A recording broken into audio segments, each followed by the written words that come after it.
Please put your hands together for the fantastic Konstantin. Over to you. Thank you very much. Thank you very much, Sarah. My name is Konstantin Born. I'm a research associate at the Smith School of Enterprise and Environment at the University of Oxford. And it's worked very well with Harry. You started off on circularity, so I'll sort of continue where you left off and speak a little bit more about circularity and a little bit more about the work that we're doing at my research institute at Oxford in the area of what we call circular resourcing. Bear with me for a couple of slides, and then I'll also get to the collaboration piece. So let's just start off with actually talking about what the circular economy is. And the reason that's important to me is that I do still think that, especially in the mining industry, there is a large gap between the understanding of what is sort of there in the academic space and what actually the industry understands circular economy to be.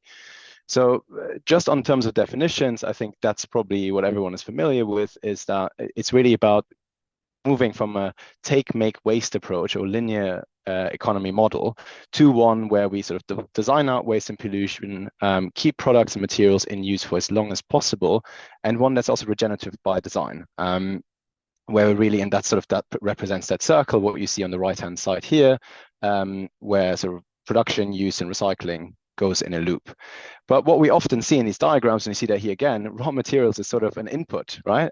Which you could think, well, actually, what does this have to do with mining, right? If I think about, again, this is something from EIT raw materials. So the mining happens, the processing, and then, then the loop starts, right?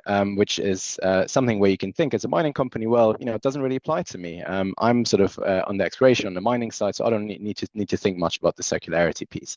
And this is sort of where sort of our key work is to change that narrative a little bit. And why do we want to change that narrative? I mean, in particular, recycling, which is obviously there's loads of circular economy strategies. We don't have time to go into that, but recycling is sort of the key strategy that's promoted. And this is facing several challenges. On the one hand, material demand is increasing rapidly, as most of you will know. And obviously, you can only recycle what's already in stock. So if you have a stock of materials, you can recycle those. But if you see, for example, materials like lithium, where the demand hasn't really been there, the stock just isn't there to recycle those. The second thing is that when the materials have a very long in-use residence time. So for example, for steel, it's about 40 years, copper 23 years. So once that copper has come out of the ground, or the steel, it's gone into an application, it will take up to 40 years for it to actually be released again, so it can actually be recycled again. So that's something that we need to keep in mind. Thirdly, actually collection and recycling efficiency rates are actually still rather low, and they will be difficult to increase. That challenges sort of the economics as well for many of those metals. So overall, this is a challenge, and we see that as something where materials will be required for the long-term future, and that means the mining sector should also be thinking about how it can apply circular economy principles. And this is how we get to circular resourcing. So how do we do that? If we think of it, first of all, from a conceptual point of view, how do we actually go from a focus on downstream industry to a focus on upstream industry, complementary? Obviously, we can continue with the downstream industry. I'm not arguing that we should be stopping recycling in any way. It's just as a complementary aspect, how do we as an industry think of circularity? And what I want to impress here is that there's really two types of circularity. The first one is what I would call product circularity. So this is the sort of value chain approach where raw materials move through the value chain. And there's from dispose, use, distribution, retail, use, disposal, and then we see these different sort of what is often called R strategies. So, if something has been deposed and you want to recycle it, it goes all the way back to the processing and refining stage, and so on and so forth. And what we're proposing is that there's a second type of circularity, which is what we would call process circularity. So that means more circular production methods in a specific segment of a value chain. So I don't need to be in the entire value chain in order to make a difference and apply circularity principles. It is just important to make a distinction between those two, that we can focus in on the sort of process piece. And what I'm going to talk about a little bit now is that process circularity aspect in mining.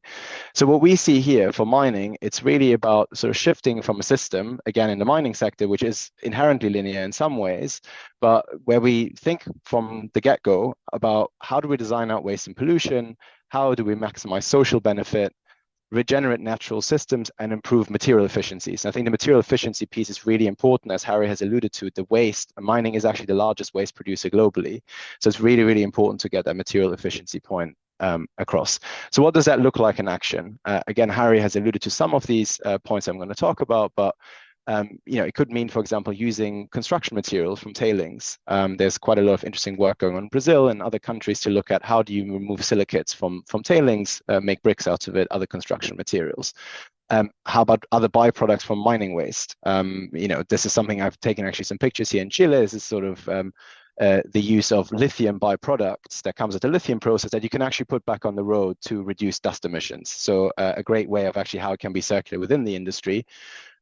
Remining tailings as well as equipment. I think that's something that's often overlooked. We talk a lot about tailings, but equipment, obviously, if you think of the trucks and the amount of tires we use, I mean, an average copper mine, I think, uses something like 3,000 tons of tires every year. That's clearly something that we need to think about. Can that be remanufactured? Can it be reused? So where does collaboration come in? I've now spoken about half my allocated time, and I haven't actually mentioned collaboration. And that's because and collaboration is really actually the key part of circular economy. So this is sort of from the academic side, I think it's been quite clear from some of you might have heard of industrial symbiosis or industrial ecosystems. That work has been out there for 20, 30 years. I think it's been quite clear that the only way that you can actually do this, be circular, sort of circulate those resources, you actually need what's called a regional industrial ecosystem.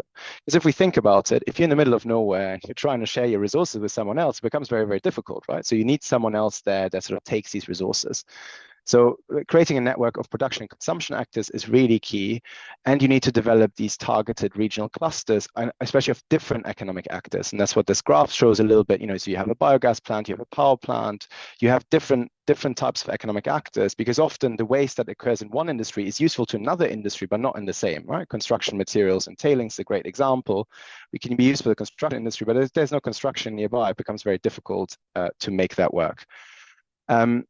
So here on the right-hand side, you see a picture of Escondida mine, which most of you will be familiar with. It's the largest copper mine in the world. And I've just put this out there as a screenshot from Google Maps just to show how far away it is from anywhere else. And this is, I think, the key problem that we're coming to in the mining sector and why collaboration is so key. Mining often takes place in very remote locations. The infrastructure is often proprietary, and mining regions often become what we in the academic space call enclave economies. So there's sort of one sector, one product economies. So in the north of Chile will be, for example, lithium and copper. And there isn't much else that happens around it because those are the sort of the key drivers to those economies. And we see very similar sort of dynamics in other resource-rich mineral regions. So while it might be easier if I just go back to this slide to imagine something like this happening in mature industrial economies, in Europe, we don't talk about this a lot because it exists already, right? We have loads of different economic actors that are sort of co-located. Distances aren't large. You actually have infrastructure that is pretty well built out, while you don't have that in most mining regions. And this leads me to sort of some of the insights I had from a recent paper.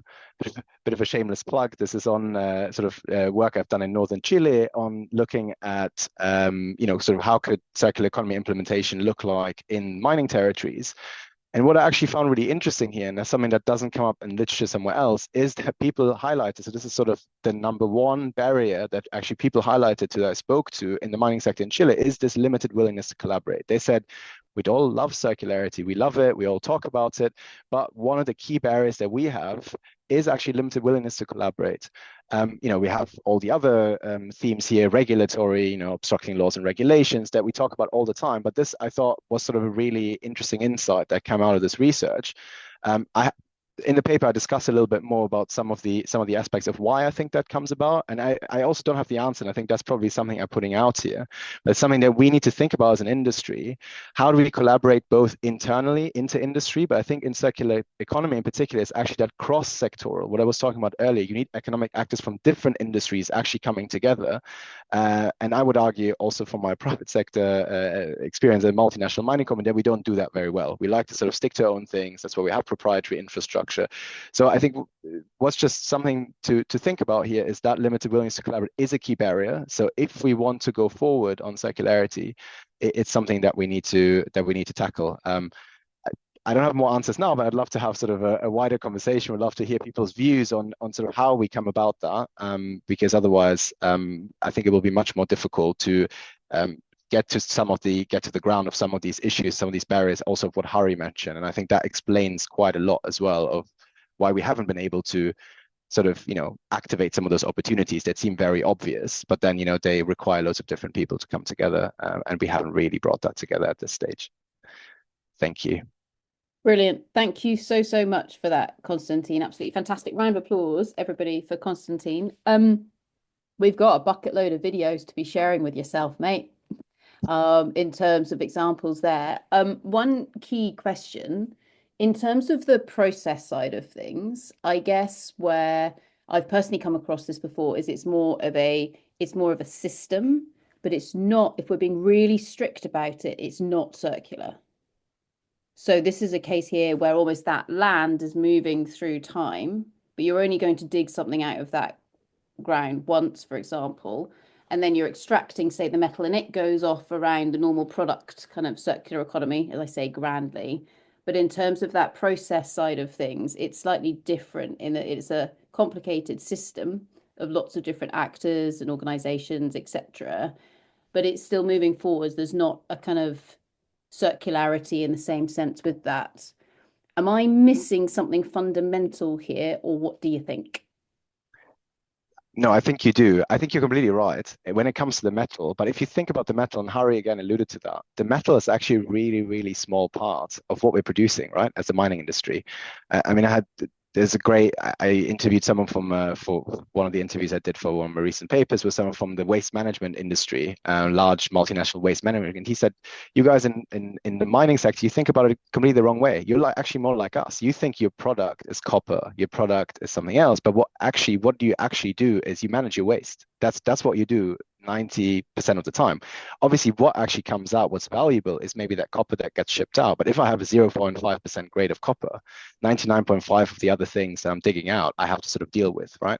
And I think that's more what the process circularity is about, is yes, that metal will continue and then sort of it becomes someone else's issue, and that's also fine. That's how a value chain works, right? To be circular, it doesn't necessarily mean you need to be vertically integrated. But it's really about thinking of all these other sort of material loops that you have, whether that's your tailings, again, whether that's your truck tires, whether that's the trucks that you use, your water pumps, the plant material, right? And I think this is something that closure can be very expensive in many places because you sort of have rules and regulations that mean you need to remove everything beforehand, right? So a circular economy mindset there to think about product design. How do I design my plant in the first place that is maybe modular, that I could remove it? I think those are the sort of things that we need to think about. And I think that applies the same principles and the same thinking. And I think what we need to get away from is think of circularity as just a state, if you so want, but it's more of a mindset of how you think of materials and material efficiencies within the system. And that applies to any sector, I would say, at any point in the value chain. And that's sort of our point here. Awesome. Brilliant. Well, with that, thank you very, very much, Konstantin. Absolutely fantastic. Round of applause. Thank you very much. Great.